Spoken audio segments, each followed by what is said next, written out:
ये हिंदी साहित्य के अलख जगाने वाला और महान पुराने पत्रकार हैं, जो रोसड़ा अनुमंडल ही नहीं, दलसिंहसराय अनुमंडल ही नहीं, समस्तीपुर जिला ही नहीं, पूरे उत्तर बिहार में इनका नाम। चांद मुसाफिर जी शिक्षा जगत में अलख जगाने वाले बहुत बड़े पुरोधा हैं।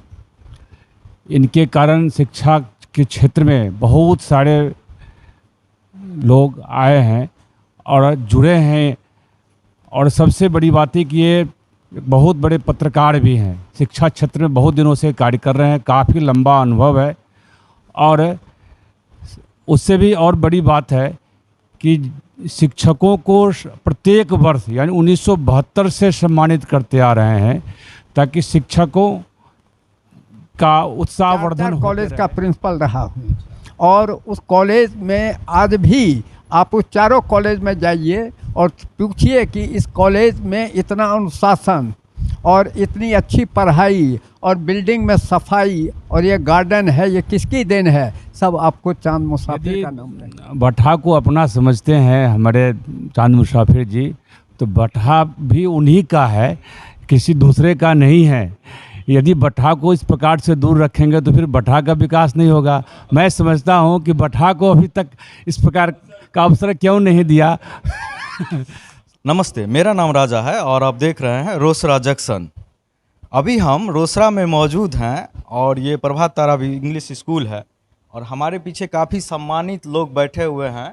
आप बीच में देख रहे होंगे कि एक 80 साल के बुजुर्ग हैं जो माला पहने हुए हैं और सम्मानित किए गए हैं। मुसाफिर जी हिंदी साहित्य के अलख जगाने वाला और महान पुराने पत्रकार हैं, जो रोसड़ा अनुमंडल ही नहीं, दलसिंहसराय अनुमंडल ही नहीं, समस्तीपुर जिला ही नहीं, पूरे उत्तर बिहार में इनका नाम चर्चित है।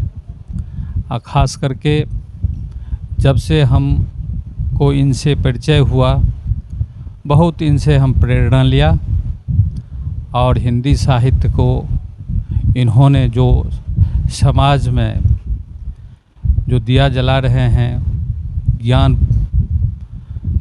प्रसारित कर रहे हैं, इसके लिए सारा समाज इनसे काफ़ी सीख ले रही है।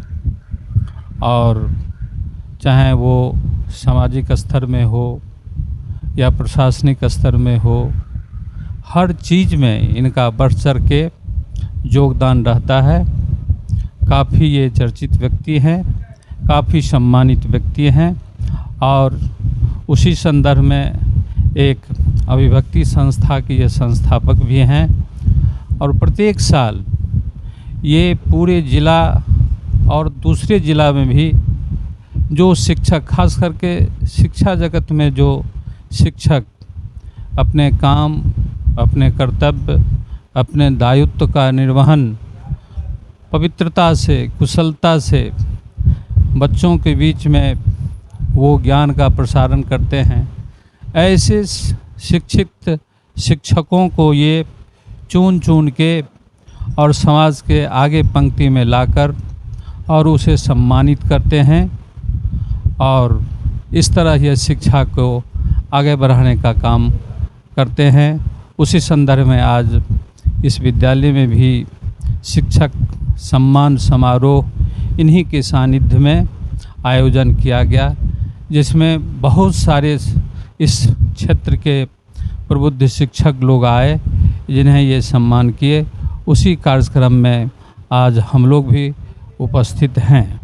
अभी हमारे साथ इस जिला के एक और बहुत बड़े प्रतिष्ठित विद्यालय, सब लोग जानते हैं, सुंदरी देवी सरस्वती विद्या मंदिर भट्ठा के प्रधानाध्यापक देवानंद दूरदर्शी सर मौजूद हैं। सर भी इस कार्यक्रम में आए हुए हैं, काफ़ी समय दिए हैं। सर, आप क्या कहना चाहिएगा? आदरणीय चांद मुसाफिर जी शिक्षा जगत में अलख जगाने वाले बहुत बड़े पुरोधा हैं। इनके कारण शिक्षा के क्षेत्र में बहुत सारे लोग आए हैं और जुड़े हैं, और सबसे बड़ी बात है कि ये बहुत बड़े पत्रकार भी हैं, शिक्षा क्षेत्र में बहुत दिनों से कार्य कर रहे हैं, काफ़ी लंबा अनुभव है। और उससे भी और बड़ी बात है कि शिक्षकों को प्रत्येक वर्ष यानी 1972 से सम्मानित करते आ रहे हैं, ताकि शिक्षकों का उत्साहवर्धन होते रहे। उन शिक्षकों का जब उत्साहवर्धन होते रहेगा तो ये कहा जाता है कि शिक्षक राष्ट्र निर्माता होते हैं और राष्ट्र निर्माण में उनकी बहुत बड़ी भूमिका होती है। तो शिक्षकों के द्वारा इस प्रकार से उत्साहवर्धन करा करके राष्ट्र निर्माण का भी कार्य कर रहे हैं। तो इसके राष्ट्र निर्माण के साथ साथ साहित्य के क्षेत्र में भी काम कर रहे हैं। यह काबिल तारीफ़ है। बहुत बहुत इनको साधुवाद है मेरी ओर से। एक सवाल इनसे भी करना चाहेंगे कि सर आपकी उम्र इतनी ज़्यादा हो गई है, इस उम्र में भी इतनी प्रेरणा आपके अंदर से कहाँ आती है और इतनी ऊर्जा कहाँ से आपके अंदर में आती है? अगर हृदय में कोई मैल नहीं है और दृष्टिकोण विशाल है तो आप निश्चित रूप से बूढ़ा नहीं होइएगा। बूढ़ा हो जाइएगा उम्र से, लेकिन काम से, नाम से और धाम से आप बूढ़ा नहीं होइएगा, आप जवान रहिएगा। अभी भी मैं 80 1-2 वर्ष के अंदर में 80 मेरा एज होगा, लेकिन अभी मैं जितना दौड़ता हूँ, जितना चलता हूँ और जितनी मेहनत करता हूँ साहित्य के क्षेत्र में, शिक्षा के क्षेत्र में और समाज को चेतनशील बनाने के दिशा में भी हमारी भूमिका रहती है। मैं गरीब के बस्ती से गुजरता हूँ तो वहाँ छोटे छोटे बच्चे और बच्चियों को जब खेलते देखता हूँ तो मैं उसके माँ को बुलाता हूँ और उसे समझाता नहीं हूँ, मैं डांटता हूँ कि क्यों इसको तुम चोर डकैत बनाने के लिए हपकुनियाँ ये काट रहा है, ये उधर गुल्ली डंडा खेल रहा है, तुम स्कूल क्यों नहीं भेजती हो? स्कूल भेजोगी तो इसको ड्रेस मिलेगा। उसको भी समझाते हैं और वो समझती है और इसका फल अच्छा मिलता है। क्योंकि अगर 2 महिला को हम समझा देते हैं, निरक्षर महिला है, बहुत गरीब है, रहने का घर नहीं है, चारों तरफ कीचड़ है, जल जमाव है, दुर्गंध है, उसमें भी हम जाते हैं। समस्तीपुर जिला में 20 वर्ष पहले एक भी गली नहीं थी जिस गली से हम गुजरे नहीं हूँ। एक बार वहाँ के जिलाधिकारी हम लोगों को पुरस्कृत किए कि पत्रकारों को आज मैं सम्मान दे रहा हूँ कि बिहार का ये पहला ज़िला है जिस ज़िला में अब शौचालय पैखाना में नहीं होता है। बस नहीं, सड़क पर नहीं, नाली में नहीं बहता है। और हम तुरंत खड़ा हुए। हम जितेंद्र नाथ त्रिपाठी डीएम थे, मर गए बेचारे। मैंने कहा डीएम साहब आप गलत बोल रहे हैं।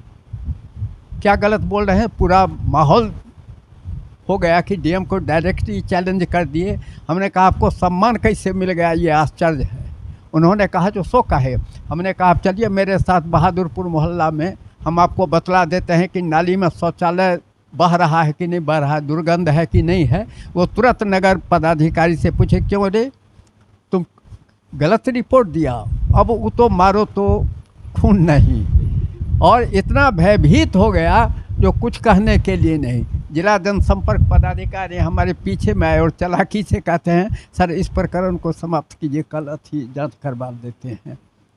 तो ऐसा होता है। तो यह सब चीज़ केवल देखा नहीं जाता है, हम इसका निराकरण भी करते हैं। शिक्षक हमारे गुरु हैं, गुरु को हम क्या डायरेक्शन देंगे?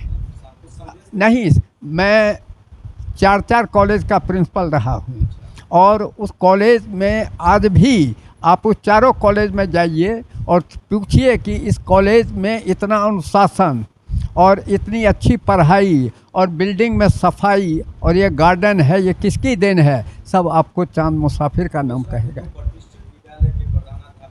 हाँ, दोनों विद्यालय के बारे में तो हम अपने स्पीच में ही कह दिए कि जिस समय हम कल्पना किए थे 1993 ईस्वी में, उसी समय हम ये सोचे थे 5 विद्यालय का हम चयन किए थे और मेरा उद्देश्य था कि प्रत्येक वर्ष 101 शिक्षक शिक्षिका को सम्मानित करना और मैं सम्मानित करता रहा हूँ। इस साल पहला अवसर है कि हम सिर्फ 53 शिक्षक शिक्षिकाओं को हम सम्मानित कर रहे हैं। ये पहला अवसर है और अंतिम अवसर है। अगले साल से फिर हम 101 करेंगे। जी हाँ, बठा पर किए नहीं, बैठा पढ़ने किए हैं, हम थोड़ा सम्मानित क्या कहते हैं, स्वाभिमानी व्यक्ति हैं। हम में यह होता है कि बैठा स्कूल के प्रिंसिपल से मेरा अपनापन है, अधिकतर शिक्षक से मेरा अपनापन है, उस विद्यालय के अधिकतर शिक्षक को हम सम्मानित किए हुए हैं। लेकिन कहीं उन लोगों के प्रति जो हमारे हृदय में श्रद्धा है, और मैं यदि याचना करने के लिए जाऊं और वो कह दें कि सर ये इस विद्यालय में नहीं हो सकता है, तो हाँ नहीं हो सकता है, तो उस समय हमको तकलीफ़ हो जाती है कि हम अपने लिए नहीं करते हैं। हमको न एमएलए बनना है, न एमएलसी बनना है, न राष्ट्रपति पदक लेना है। ये सब त्याग हम किए हुए, हम डबल एमए हैं, बीएल हैं उस ज़माने के। अच्छा दीजिए। सर बोल रहे हैं कि कैसे याचना करें जिनको हम सम्मानित किया है। यदि बैठा को अपना समझते हैं हमारे चांद मुसाफिर जी, तो बैठा भी उन्हीं का है, किसी दूसरे का नहीं है। यदि बैठा को इस प्रकार से दूर रखेंगे तो फिर बैठा का विकास नहीं होगा। मैं समझता हूँ कि बैठा को अभी तक इस प्रकार का अवसर क्यों नहीं दिया इसलिए मैं निवेदन करता हूँ कि बैठा को भी अवसर मिले। तो ये थे चांद मुसाफिर सर हैं, काफ़ी प्रतिष्ठित लोग हैं और शिक्षकों में जो है सो काफ़ी इनकी प्रतिष्ठा है। और ये हर एक साल ये पूरे क्षेत्र के जो अच्छे शिक्षक होते हैं उनको ढूंढ करके और सम्मानित करते हैं। देख रहे हैं कि सभी प्रतिष्ठित लोग बैठे हुए हैं, ये भी काफ़ी प्रतिष्ठित लोग हैं। हम लोग उम्मीद करेंगे कि आगे भी इसी तरह ये स्वस्थ रहें और समाज के अच्छे शिक्षकों को सम्मानित करते रहें। बहुत बहुत धन्यवाद। बिहार सरकार या केंद्रीय भारत सरकार ये केवल सरकारी हाई स्कूल और मिडिल स्कूल और प्राइमरी स्कूल के शिक्षक को ही सम्मानित करते हैं, और वो भी सम्मानित करते हैं 90% जिला से नहीं, 1-2 जिला से 1-2 टीचर को ले लेते हैं, सिर्फ फॉर्मेलिटी अदा करते हैं। शिक्षक की संख्या लाखों में है और आप 10 को 20 को सम्मानित करते हैं, तो ये क्या हुआ। और मैं आपको ये बतलाना चाहता हूँ, इंडिया में अभिव्यक्ति संस्था एकमात्र है कि डॉक्टर राजेंद्र प्रसाद केंद्रीय विश्वविद्यालय के शिक्षक और शिक्षिका को, ललित नारायण मिथिला विश्वविद्यालय के शिक्षक और शिक्षिका को, कामेश्वर नारायण सिंह संस्कृत विश्वविद्यालय के शिक्षक और शिक्षिका को, और जितने ये आपको सीबीएसई पैटर्न का स्कूल है एफिलिएटेड या अभी एफिलिएशन नहीं मिला है, वैसे वो भी पढ़ाते हैं शिक्षक, उनमें भी हम चयन करते हैं। हम संस्कृत हाई स्कूल उद्देश्य मेरा ये है कि शिक्षक अच्छे होंगे तो समाज अच्छा होगा, और शिक्षक अच्छे नहीं होंगे तो समाज अच्छा नहीं होगा। जिस समय हम पढ़ते थे उस समय हम लोग जो सबसे निचले क्लास में CHE स्कूल दल सिंह साहब में निचले क्लास में क्लास लेते थे, 10, 9 अथवा 11 क्लास में नहीं लेते थे। उस समय उन शिक्षक को भी हम लोग झुक करके प्रणाम करते थे और उनसे भी भयभीत रहते थे, और वो लोग पीटते नहीं थे, वो लोग समझाते थे और हम लोग समझने का काम करते थे। तो भगवान से इनकी लंबी आयु की कामना करेंगे और उम्मीद करेंगे कि आगे भी इसी तरह से समाज में शिक्षा की अलख जगाते रहें और अच्छे अच्छे शिक्षकों को ढूंढकर ये सम्मानित करते रहें, ताकि दूसरे शिक्षकों में भी एक अच्छा मैसेज आए। बहुत बहुत धन्यवाद।